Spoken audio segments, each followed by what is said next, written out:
I like what the defense did. The offense just didn't show up. Shut up! Did you really think you was gonna escape me today? But Shut up! What did I tell you was gonna happen? What did I tell you was gonna happen? Say another word, and this is over. And I ain't playing with you. Say it again. Say something again. Oh! I'm Kevin Durant. You know who I am. Y'all know who I am. Talk about it!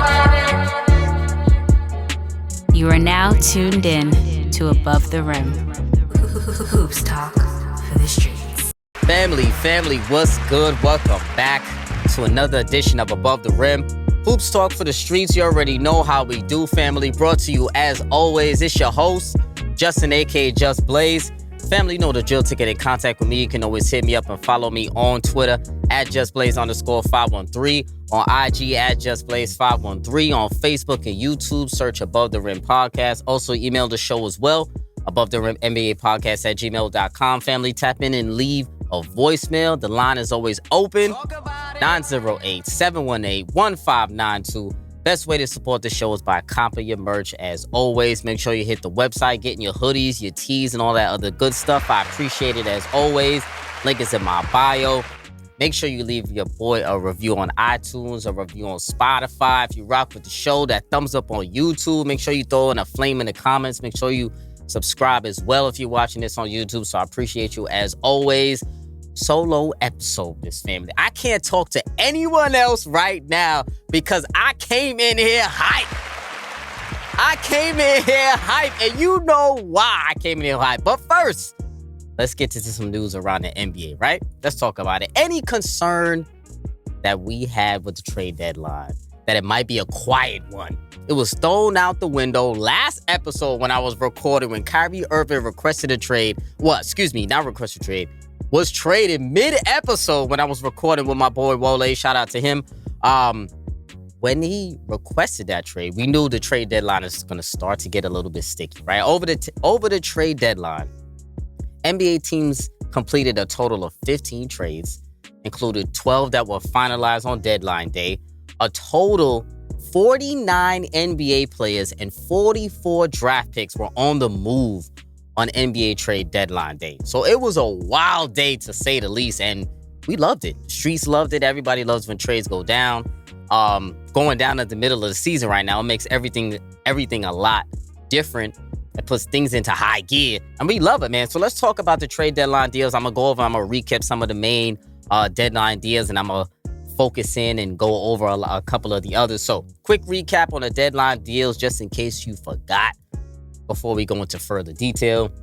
Obviously, we know the big fish, which I'm going to talk about. We had Kevin Durant and TJ Warren, Darius Bazley, Terrence Ross going to the Suns. You had Mikal Bridges. You had Cam Johnson, Dinwiddie, Dorian Finney-Smith going to the Nets, Kyrie to the Mavs, obviously Russ to the Jazz for now, Mike Conley to the T-Wolves, D'Lo, Vanderbilt, Beasley, Mo Bamba to the Lakers, Eric Gordon, Bones Highland, Mason Plumlee to the Clippers, Reggie Jackson, Thomas Bryant to the Nuggets, Josh Hart to the Knicks, Cam Reddish, Thibault to the Blazers, James Wiseman in that deal that's, been a little shaky. Wiseman going to the Pistons, Sadiq Bey to the Hawks, Gary Payton II back to the Warriors, Jay Crowder over there to the Bucks, Serge Ibaka was waived, Jakob Poeltl to the Raptors, Patrick Beverley waived, John Wall waived.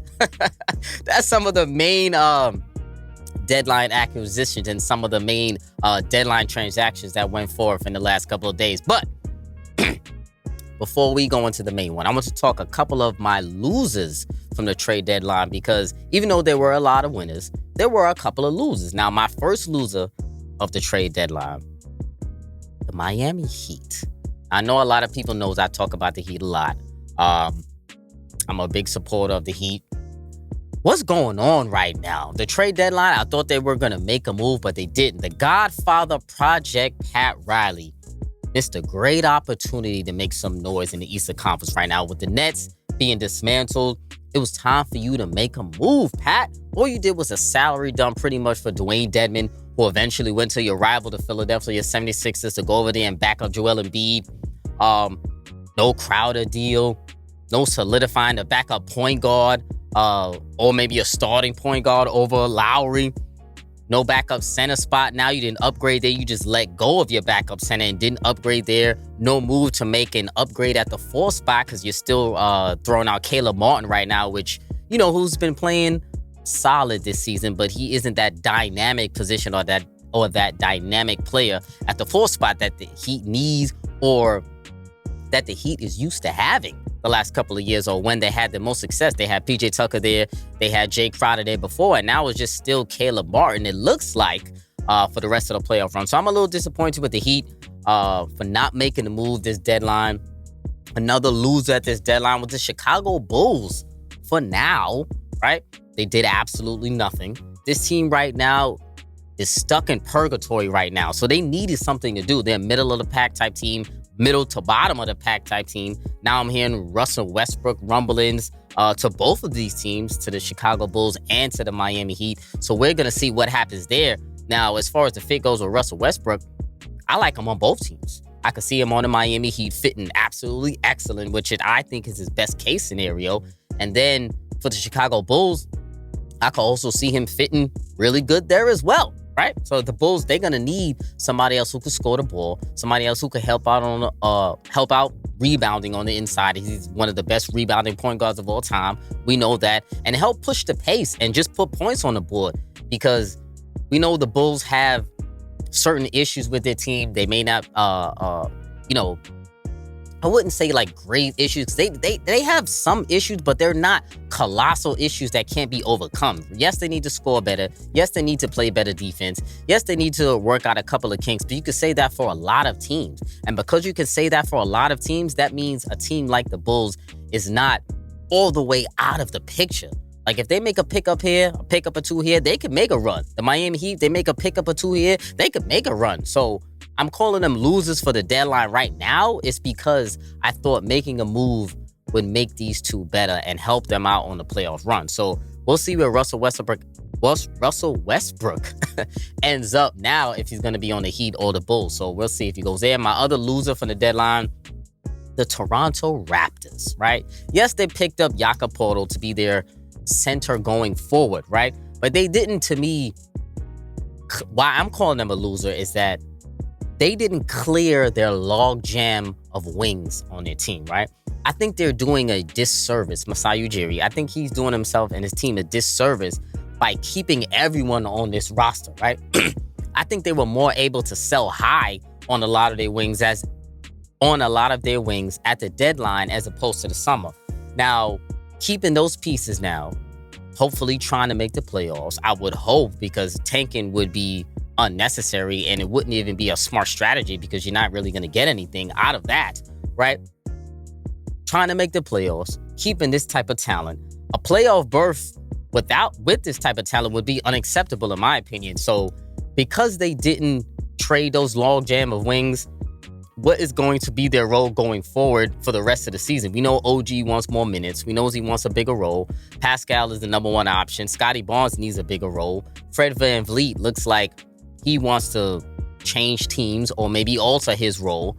You got Gary Trent Jr. who is looking to move on. And who else off the bench? Precious Achiuwa off the bench. Chris Boucher off the bench. They still got pieces that need minutes and could help out another team. So I'm only disappointed in them that they didn't turn those logjam of wins into some more valuable assets, which would help them moving forward. So hopefully they're going to revisit that in the summer. I believe they will. I assume they will, and they're probably going to make a deal there. So we'll see what's going to happen with the Raptors. All right. Enough is enough with the baby news, man. The streets all know the bomb that has dropped, right? Kevin Durant is officially a member of the Phoenix Suns. Kevin Durant will be playing basketball with Chris Paul, Devin Booker, DeAndre Ayton. One of the greatest scorers of all time is playing with one of the best point guards of all time. Two of my favorite players on the team on the squad at the same time. Y'all already know how I feel about that. Y'all already know how hype I was when I saw the trade go down. I didn't even see it at nighttime. I was asleep low-key. And then I woke up the next morning. They got hype when I woke up to so many text messages, DMs on Twitter, Instagram, Facebook also as well. So shout out to y'all that wrote me on that. I was hyped. y'all know I was hyped. This trade couldn't have made me any more happier as a basketball fan, right? Now, I know a lot of you know that I've been calling for this to happen since early in the summer. Basically, since the Suns were knocked out of the playoffs harshly, that really put a gut to me with the way the Suns were knocked out of the playoffs, right? So even before the playoffs officially ended, I heard some inklings, some rumblings that KD was, willing to come to the Suns, or the Suns were on his radar of teams if he were to request a trade. So I'm really excited that he actually went through with the trade request. I thought it was going to happen in the summer, obviously. Didn't happen there, but going at the trade deadlines, better now than never, better late than never, So I really loved how the trade, I really loved that, both teams made this trade, and both teams really did the best thing for business, because we knew Kevin Durant wanted to be over there in Phoenix. We knew the Brooklyn Nets couldn't really sustain and keep Kevin Durant because of their fractured relationship with Kyrie Irving over here in Brooklyn. So I knew it was inevitable that KD was going to be moved, because I knew Kyrie wasn't going to be able to stay there throughout the summer. So when I knew he was going to be moved, I'm thinking, of course, the Suns will be the perfect fit, playing with CP3, playing with Devin Booker, playing with DeAndre Ayton, with Monty Williams. It's a perfect fit. So let's talk about it, man. Trading Kevin Durant for TJ Warren. Kevin Durant and TJ Warren for Mikal Bridges, Cam Johnson, Jay Crowder, 4 picks. One of the biggest trades in NBA deadline history. It's the type of all-in move that teams are rarely able to make, right? KD is a top 15 player of all time. So to put that into context, players like him, they don't really get traded mid-season. It's low-key unprecedented that a player of his caliber get traded mid-season when there's basically only 20-something games left. So this is a big-time move, a big deal, right? So the Suns also bringing in Darius Bazley, T. Ross as well to bolster up that wing depth. I'm going to talk about them a little bit more later, right? So let's talk about how KD's arrival impacts the Phoenix Suns and what it means for them. Let me paint this picture. Let me say it again. Let me paint this picture, family. You got Chris Paul bringing it up. You got KD on one wing. You got Devin Booker on the other wing.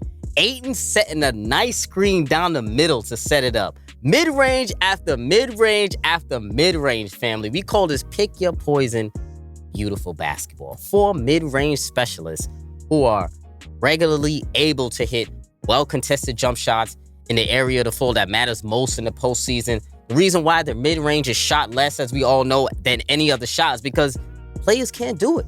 They're not good at it. It's very hard to get to that point of the floor, get the shot that you want, really execute, and really make it.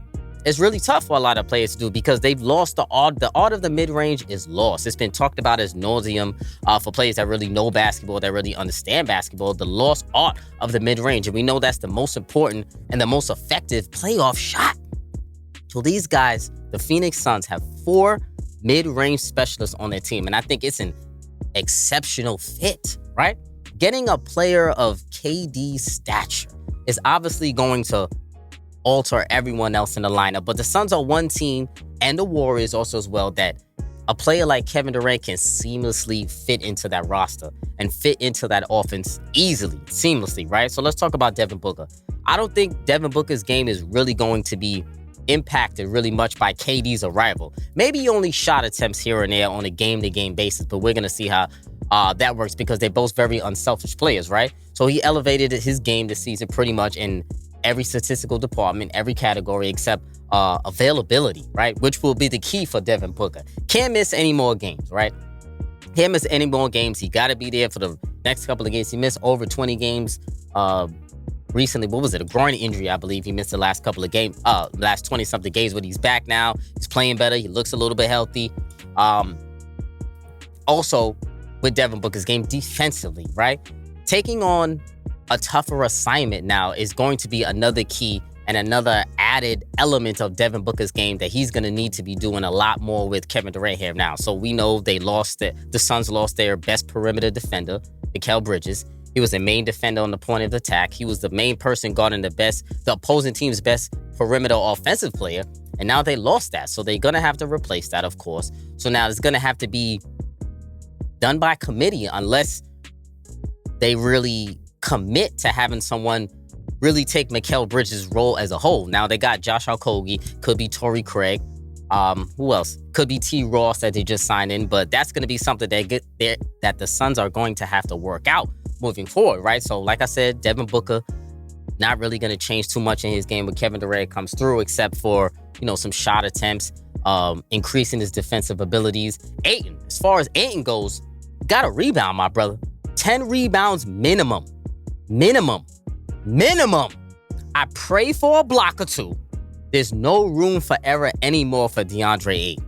And that's all I'm going to say about that, because Lord knows I could go further, right? Let's talk about Chris Paul, how he's going to be impacted with Kevin Durant joining the squad. Chris Paul's career may be prolonged now with this move, right? A prolific scoring champion, Kevin Durant, joining a willing and one of the best distributors that the game has ever seen in Chris Paul is just a natural pairing. This will be the first time in NBA history that a 4-time scoring champ and a 4-time assist champ are playing together.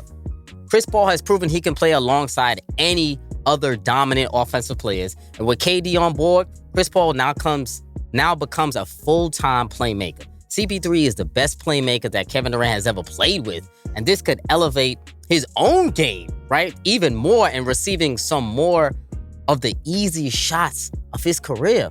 We know Chris Paul is going to be salivating to set up Kevin Durant, to set up Devin Booker a lot more, to set up DeAndre Ayton a lot more with those mid-range jump shots, those little baby hooks, right?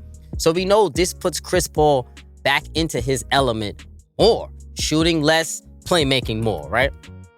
But even though we know Chris Paul probably is going to shoot a little bit less with all these guys on board, one thing that I need CP3 to increase in is his 3-point attempts, right? He's shooting 4 a game this year, and his 2 years in Houston, he shot over 6, right? With more standstill opportunities now, with KD isoing, Devin Booker isoing a lot more, he should shoot a few more corner threes, a few more pull-up threes, a few more above the break threes, things like that. So Chris Paul has to increase his 3-point shooting now, and that's probably will be the biggest change in his game with KD integrating into the offense, right? So, every team got their strengths, every team got their weaknesses. Some of the strengths of the Suns, obviously mid-range shooting, pick and roll offense, having a well-balanced offense, and just high IQ. A lot of high IQ players, a lot of high situational IQ players, and a lot of high shot IQ players are there for the Suns right now. So like I said, it's a natural, easy pairing,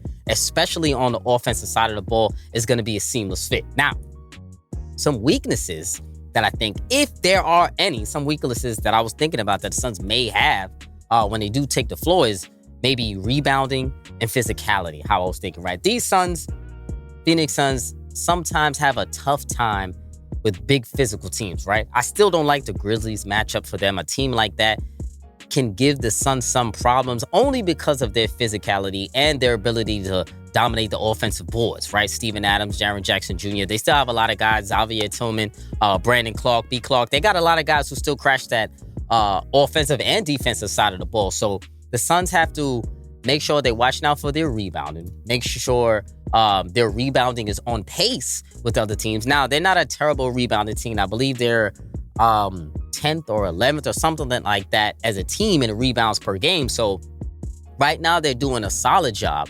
But after Ayton's 10 rebounds a game, it's a major drop-off of rebounds. Now with KD, it's going to be about 6 rebounds there. And after that, I believe it was Book or Torrey Craig or somebody like that who averages 4 or 5 rebounds a night. So they got to increase their rebounding, increase their physicality, of course, and drawing fouls, right? So KD is going to help there with the lack of fouls drawn for the Phoenix Suns because they're at the bottom of the league. Not the bottom of the league, but one of the few teams at the bottom of the league in free throw attempts per game. So we know that's one of the Achilles heel of the Phoenix Suns because they take a lot of jump shots, because they take a lot of 3-point shots. They don't get to the line as much and they don't really draw as many attempts. So KD is going to help out a lot on the free throw shooting aspect and the free throw attempts, right? So they need to increase that in the playoffs and going toward down the stretch of the season. Also, with Mikal Bridges gone, the Suns are obviously losing their best point of attack defender, right? The Suns may need to still replace Jay Crowder. And when I say replace Jay Crowder, I mean replaces defensive communication, right? And what I mean by that is always having someone behind KD, behind the 8 now, to really keep them aligned on the defensive side and really scream out different defensive assignments and make sure those guys are always at the right spot of the floor. Not saying that they ever are on the wrong spot of the floor when it comes to the defensive side, but sometimes you have a tendency to lax. And sometimes when you're on a team like this, there's a lot of things going on. So you need that one guy sacrificing his position, sacrificing themselves to really let everyone know where they need to be on the defensive side of the ball and make sure they don't forget their spots, right? Because KD is going to be playing in a different position now. Same position, but it's on a different role on a different team, different defensive schemes. So hopefully they can replace the communication factor that Jay Crowder brought to the table. And I think they will, right? Because this seems to be a team that really wanted this, really wanted this trade. And they really are going to make it a point to really communicate to each other to make sure that everybody's in the right spots, right? So when I say that, Crowder's role, it wasn't really quantified in points, right? It was quantified in leadership, defensive leadership, like defensive communication. So mid-range, they're going to be great. Obviously, on offense, they're going to be great. Defensive side of the ball, there's just going to be some growing pains, but I still think they're going to be easily overcome. Talked about the mid-range. They have, how many? 1, 2, 3, 6 guys shooting over 40% from the mid-range. KD, 57%. TJ Warren over around 50%. T. Raw shooting over 45% from mid-range.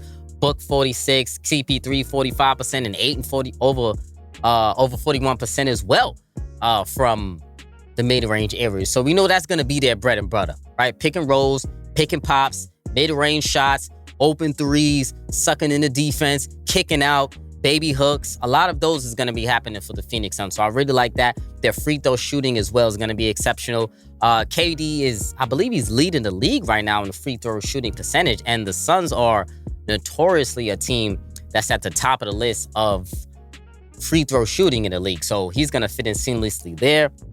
Darius Bazley, like I said, them picking up, sneaky pickup, him picking him up for Dario Saric. He's in his 4th NBA season now.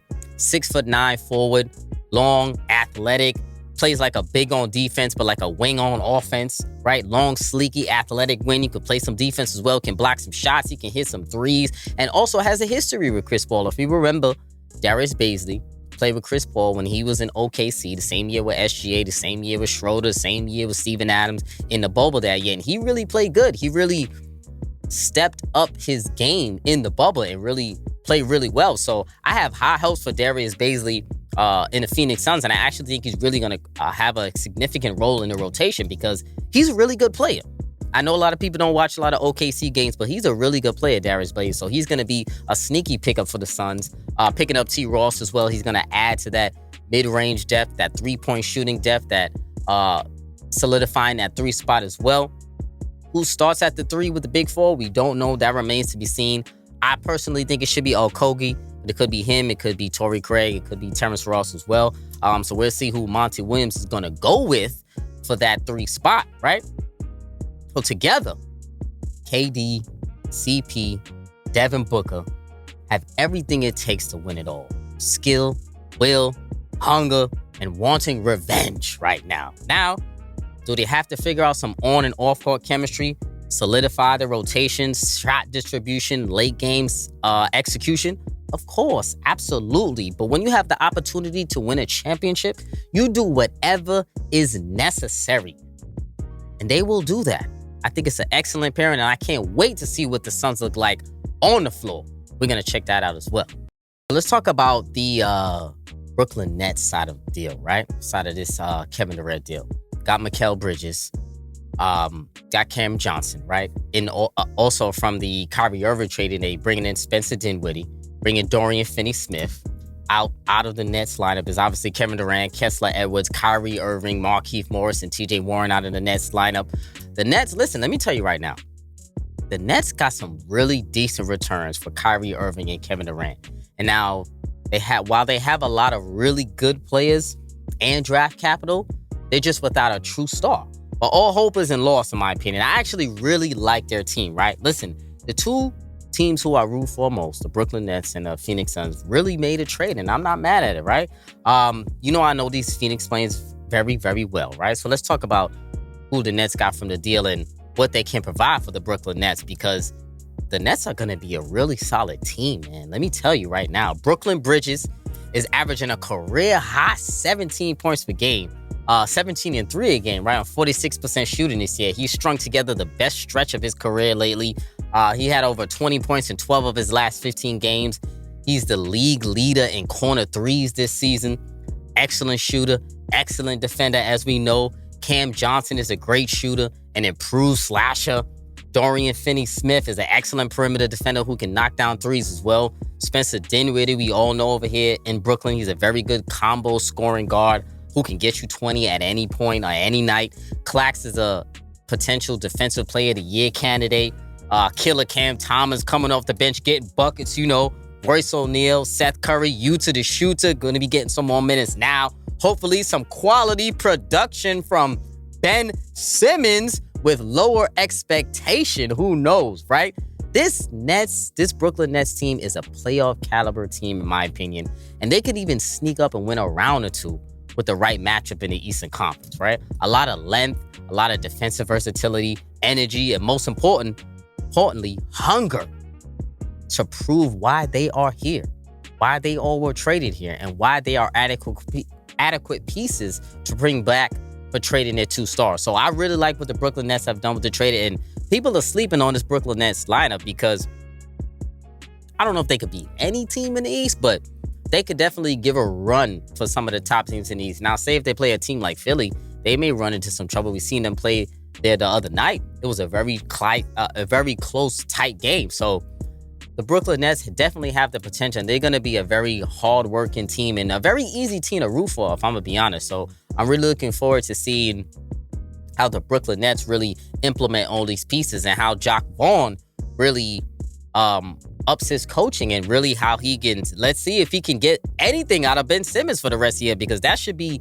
the main project or the main focus for Jacque Vaughn. What can I get out of Ben Simmons for the rest of this season? Can I increase his value so that the Nets can at least try to move him maybe this summer, or at least increase his trade value at all? Because right now, if you try to trade Ben Simmons on the market, you're getting nothing. You're getting 2 Hamilton tickets and you're getting garlic knots. That's all you're getting for Ben Simmons if you try to trade him, right? So they have to increase his trade value, and they have to really put Ben Simmons in the right situation to succeed. Now, we'll see if that means off the bench, or we'll see if that means starting. But Ben Simmons is going to have to step up because the time is now.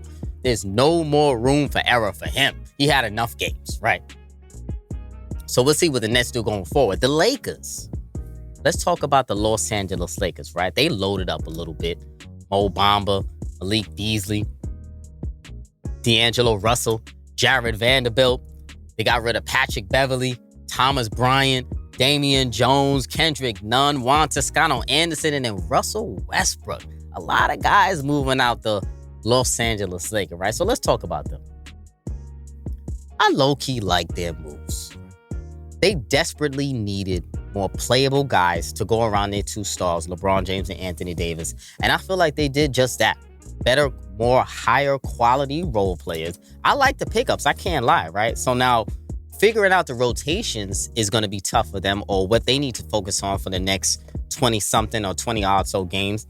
Vanderbilt, I really like that. I think that's their best pickup of the deadline, if I'm being honest. He's going to provide great energy. He's going to provide great rebounding. And he's also going to provide another person that can play next to Anthony Davis when the rebounding won't suffer and some of the interior defense won't suffer. Now, he's not the greatest shot blocker in the world, but he's a strong intimidator down in the middle. He's very athletic, and he plays with a lot of energy and hustle. So sometimes that energy and that hustle, that can go a long way in regards to contributing to your team. Now, they picked up D'Lo. He's probably going to be the starting point guard now. I like it. I don't love it, but I like it. Next to Schroeder, it's a solid fit. I'm not crazy about it, but is it a better fit than Patrick Beverley? Yes, obviously. So D'Lo, we're going to see what he does in his second stint now as a Laker.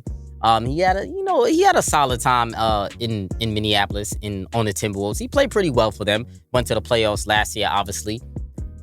He has to take a little bit of a step back here playing with the Lakers, because he's probably not going to be on the ball as much. They have a couple of other guys who need the ball, obviously. Anthony Davis, LeBron James, Rui can hit some shots. Dennis Schroeder can hit some shots. But D'Lo is going to be an integral piece of the offense and solidified in that starting point guard spot.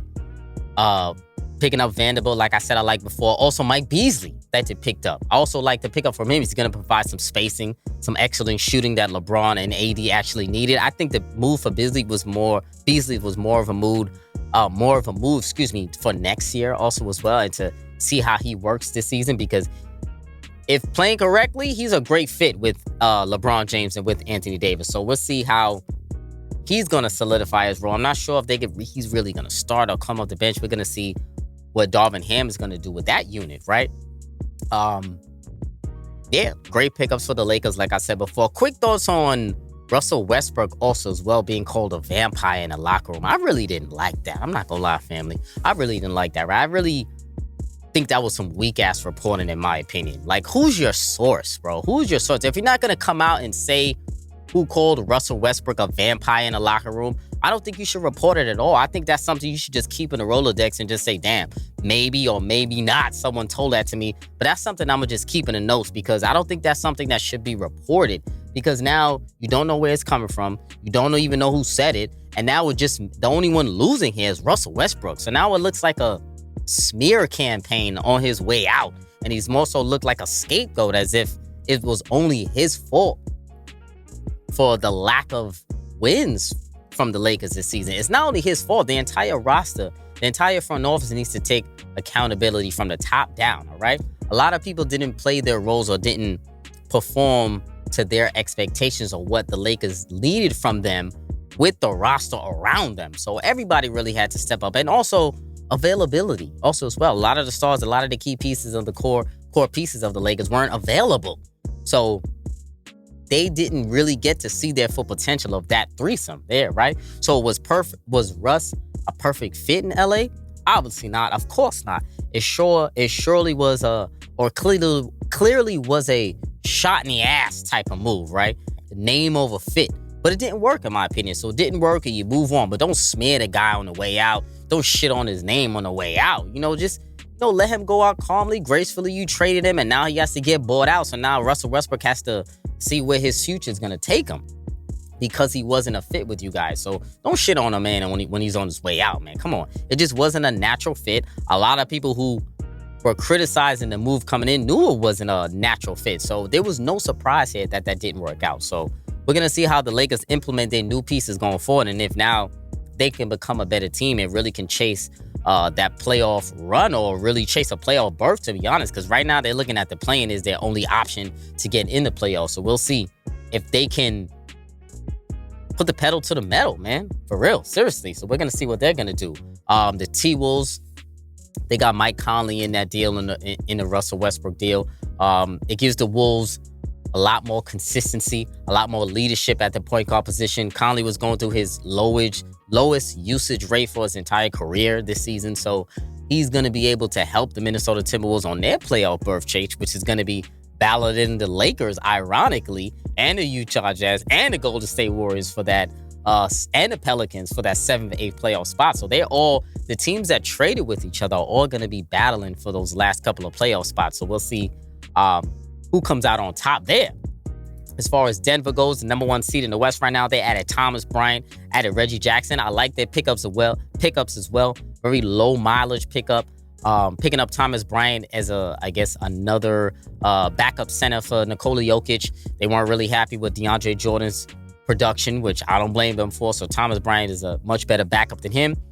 Picking up Reggie Jackson as well to replace Bones Highland, because I was very surprised that they got rid of Bones, because he was a good piece on their team. He was a nice bench scorer, was a young piece, but I heard a lot of rumblings that he was really not getting along too much with Mike Malone and didn't really like his role and wanted a larger role in the offense. So that's really why they were pursuing that deal with him. But I like them picking up Reggie Jackson. It's going to provide some much needed offense off the bench with the loss of him. And we're going to see how that works out. Golden State picking up Gary Payton II again.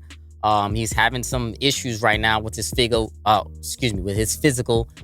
coming from the Portland Trail Blazers. It was reported that the Blazers didn't disclose a lot of the information, the medical information that Gary Payton II has had to the Warriors. So they're still going through the kinks of that deal, but it looks like they're still letting that deal go through. So we'll see if he's healthy come playoff time, because they're going to need him for that. Memphis Grizzlies, they picked up Luka from the Clippers, another shooter that they can use. They got rid of Danny Green. I thought they were going to try to utilize Danny Green, but I guess not. Luke Kennard is a better player, better shooter at this stage of his career. He's a lot younger, so we'll see if he fits in with the Memphis Grizzlies culture, because they have a lot of issues with they're dealing with now. The Pelicans picked up another defender, perimeter defender, in Josh Richardson. That should bode well for them. They're dealing with a lot of injuries, so hopefully they can try to make a playoff berth before Zion is ruled out for the rest of the season, because I saw the information out now. He's going to be missing an additional couple of weeks after he was supposed to be back by the All-Star break. So we'll see if they can implement him back into the lineup with enough games for that playoff chase. Talk about Portland now. They picked up Matisse Thybulle. They picked up Cam Reddish. I really like those pickups for them.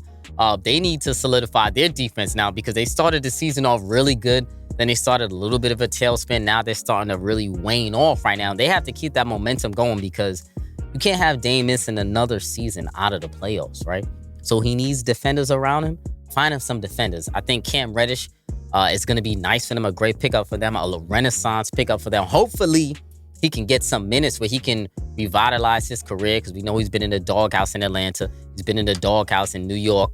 So now we're going to see if the Blazers and Chauncey Billups can really get something out of Cam Reddish that the other two coaches didn't want to see out of him. So he has a lot of talent. So we're going to see Cam Reddish there. The Clippers remade their bench also as well. I was a little bit surprised by them. I knew they were going to make some moves, but they made a couple of more moves that I didn't think they would. They picked up Eric Gordon. They picked up Bones Highland from the Denver Nuggets. Picked up Mason Plumlee as well. They got rid of Reggie Jackson, Luke Kennard, and John Wall, which is very surprising as well. So swapping out Luke Kennard for Eric Gordon, taking a chance on Bones Highland, it seems to indicate the Clippers looking for more creation off the dribble. They're currently ranked 21st in the NBA in drives per game. So Bones Highland should help out with that. Eric Gordon obviously is going to help out with that. And really, the issue with the Los Angeles Clippers is just availability. Too much load management going on there. Too many injuries, or load managing the injuries. They may not even be injuries. They may just be nicks. And they're just saying, sit out. We don't want to prevent further injuries. So they have to really get that load management thing, get a hold on it, really, because it's 20 games to the playoffs. There shouldn't really be any more load managing right now. So I'm really not sure what's going on with the Clippers, and that's why a lot of their players and their management is clamoring for them to go after Russell Westbrook. Now, if Russell Westbrook goes over there to the Clippers, I'm not sure if I really like that fit, but it may work out for them. But now, me in particular, I'm not crazy about that fit. I like him in Miami. I like him in Chicago. So we're going to see if the Clippers really sign Russell Westbrook there. The Knicks picked up Josh Hart, really sneaky good pickup for them. He can play some shooting guard. He can play small forward. He actually can play some small ball power forward, low key, because he's one of the best rebounding guards in the NBA. So that's really going to help out the Knicks' physicality and allow the Knicks to have a little bit more versatile lineup. So I really like the pickup for them. Villanova guy going over there to New York, joining Jalen Brunson. So that's going to be a good pickup for them. The Milwaukee Bucks picking up Jay Crowder, my guy. Listen, man, I think that's a great pickup for the Milwaukee Bucks. Any team that got Jay Crowder, I think, would have been a great pickup for them. I wanted Miami to get him. The Milwaukee Bucks, they paid a pretty penny to get Jay Crowder, 5 second-round picks. So he's going to fit into that lineup seamlessly. They could have mixed and matched a lot of their lineups. We know Bobby Portis is still out. He's hopefully back for the playoffs. Jay Crowder is going to fit right into that lineup, play that same P.J. Tucker role that P.J. Tucker played before when they won their title. And he's going to fit right in. He's a Marquette product. Obviously, he has ties to the Milwaukee area. So I think this is a great pickup for him. And obviously, Giannis really wanted this pickup there. So that's going to work out for them. Atlanta got Sadiq Bey. Boston picked up Mike Muscala. Philly added Jalen McDaniels. Toronto before added Jakob Poeltl, like I said before. So a lot of deals on the trade deadline. And we're going to see teams have 20-something odd games or so to really implement these new lineups and make these adjustments for that stretch playoff run. Yeah, so I really like those deals. Oh, quickly, Kyrie and Luka. I wanted to talk about that, right? So I saw their first action this week. Kyrie Irving is such a wild card for the Dallas Mavericks. Low-key, their playoff run now hinges on Kyrie's availability. That can be a good and a bad thing, to be honest. Him and Luka, they played about 2 games this fall. Oh, I think only the last game against Sacramento. We're going to see if Luka's going to play against the Minnesota Timberwolves. But I think this tandem, this backcourt, has excellent potential. Low-key unguardable in the backcourt. We've seen the last game that they played. They both had over 20, over 25 each. And going down the stretch, especially in clutch situations, is what I'm looking for with this lineup, because we know the offense is going to be potent. But how are they going to navigate the late game situations? I don't think none of these players are really selfish players. They're both very unselfish. So I don't think they mind giving the other shot to another, giving it to the other player. But how they work their chemistry, because the Mavs run a very basic type of offense where one person is very ball dominant. Everyone kind of stands around, sits a couple of picks, a little bit of movement, but not too much movement. And it's really about isoing Luka, and it's going to be about isoing now Kyrie, because he also is great at that. So we're going to see how they navigate late game situations. I have the utmost confidence in that team because they do have Jason Kidd there at the helm, and we know their offense is going to be great. But how's their defense? Their perimeter defense, they need to shore that up. Bullock is solid, but losing Dorian Finney-Smith, that's a low-key big loss for them. So how they replace that is going to really help them and really dictate a lot of how they advance in the playoffs. And also, depending on their matchup, it's going to see how they work out with that. So Mavericks, so far in the last game or two, Kyrie, Luka pairing has looked A-OK, in my opinion. But I'm going to talk about that a little bit more in the next couple of episodes when I evaluate them a little bit more. All-Star Weekend coming up. Looking forward to that.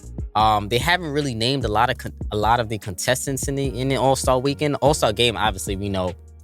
Dunk contest, I can't even remember who's there. I think Trey Murphy, Shady Sharp, Kenyon Martin Jr. I don't even know who the fourth person is, but I think I'm going to go with Shady Sharp on that one because this Hops is crazy on the Portland Trailblazers. So All-Star Weekend, looking forward to that. Also, of course, LeBron breaking the scoring record since my last episode. Shout out to LeBron, of course. They did drag it with that stoppage of play. We're going to let that rock, though. Shout out to LeBron for really hitting that record. Who's signing Melo for that playoff run, family? I have no idea. I think the Suns need to look at him. Maybe the Mavs need to look at him. We're going to see who at least may give Melo a call. We don't know. In the playoffs, how do I see it shaking out after the All-Star break? It's going to be a stretch run. It's really going to be kicked into high gear right after the All-Star break. There's no prize for first place in the West this year, right? You get to first place, you get a home court advantage, obviously, but you might get an unfavorable matchup in that first round, right? So we're going to see how teams are really jockeying for playoff position also coming down the stretch, because nobody wants an unfavorable matchup in the first round after working so hard all season to really get the best record that you can. So we're going to see how that goes. And the key to the playoffs is health, obviously, as we know. Let the chips fall where they may, because we know it's going to be a bloodbath this season. Family, I appreciate you, as always, for joining me once again for another episode. Thank you for keeping it locked in each and every episode. Appreciate all the love and support. Of course, as always, keep writing in those comments, liking those vids, leaving reviews. I appreciate it, of course. Make sure you hit me up on Twitter, IG, Facebook, YouTube, all of that with your NBA takes. I need y'all to comment on those YouTube videos as well, so make sure y'all are doing that. Send in a voicemail, 908-718-1592 with your thoughts. Subscribe, tell a friend to tell a friend. If you guys want any topics or any questions you guys want me to talk about on the show, send me a DM, send me a voicemail, send me a message. Always available as well. Subscribe, tell a friend to tell a friend. This is episode 196, family, and we out.